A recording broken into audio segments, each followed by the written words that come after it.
Hi everyone, welcome to this continuing education course on sport nutrition for women's gymnastics. My name is Chloe Knox, and I'll be walking you through an in-depth exploration of how to fuel, support, and enhance performance in elite female gymnasts.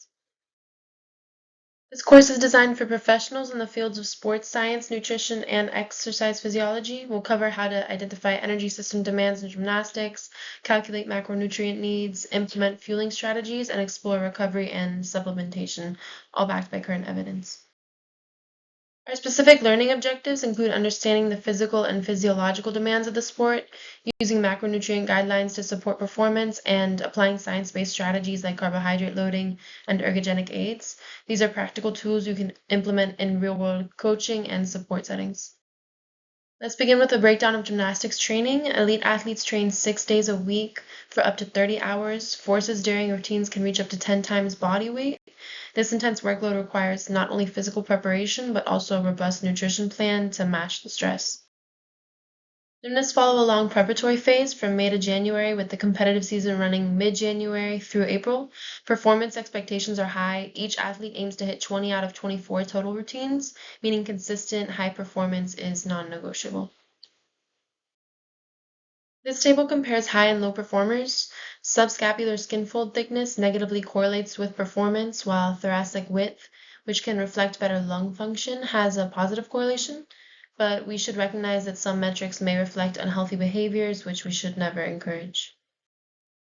Each apparatus places different demands on the body. Vault uses short duration ATP-PC energy. Uneven bars involve both ATP-PC and glycolytic systems. The beam requires more oxidative support, and floor routines demand all three, especially aerobic metabolism. In a floor routine, about 64% of energy comes from oxidative metabolism, showing how aerobic fitness plays a key role even in a sport known for its anaerobic bursts. The remaining energy comes from ATP-PC and glycolysis. This athlete example shows an energy cost of nearly 880 calories per session. Energy availability is about 42.4 kilocalories per kilogram of fat-free mass per day, which is borderline. Without careful monitoring, even well-fueled gymnasts may fall below optimal levels, increasing health and performance risks. With such high energy expenditure and complex physiological demands, nutrition needs to be purposeful. It should support performance, promote recovery, reduce injury risk, and ensure adequate energy availability, especially in younger athletes still growing. Now we'll dive into macronutrient guidelines. Carbohydrates, protein, and fat all serve essential roles, and the right balance is critical for maintaining training intensity, hormonal health, and recovery. Carbohydrate needs should be around 5 to 6 grams per kilogram daily, with a target of 6. Protein is set at 1.5 to 1.8 grams per kilogram per day, ideally split evenly across meals. Fats should be around 1 to 1.2 grams per kilogram. These values can shift slightly depending on training phase and goals. Athletes often underconsume carbs, sometimes training with only water. Gradually increasing carb intake by 20 to 30% through snacks can improve glycogen stores. Given that depletion occurs at around 26 millimoles per kilogram per hour, this is an area that really can't be ignored.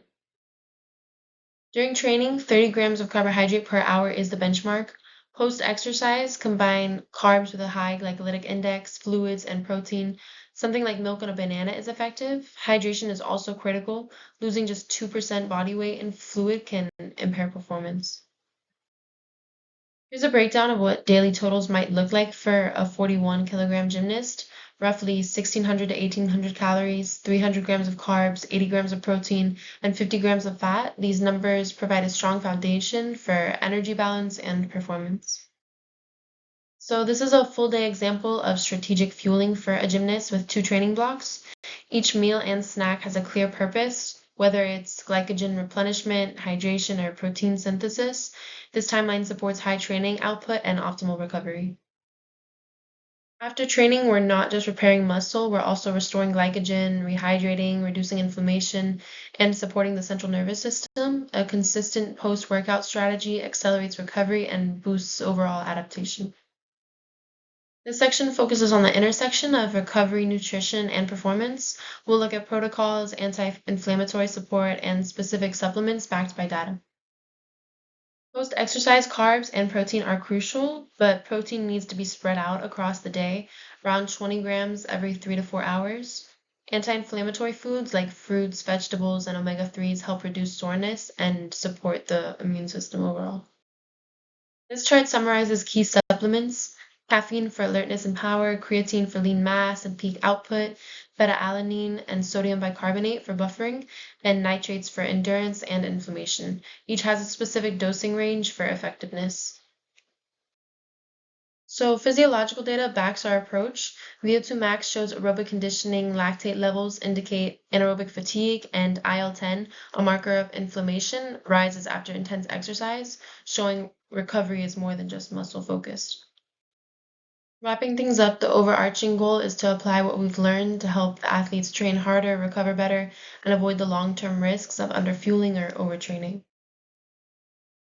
Each event calls for different energy demands: ATP PC for vault, glycolytic for bars, oxidative for floor. This means that nutrition should be tailored not only to the individual but also to the event. With such a high training volume, nutrient timing and total daily intake must be deliberate. Generic plans aren't enough. Strategies must consider the athlete's age, growth phase, and training goals as well.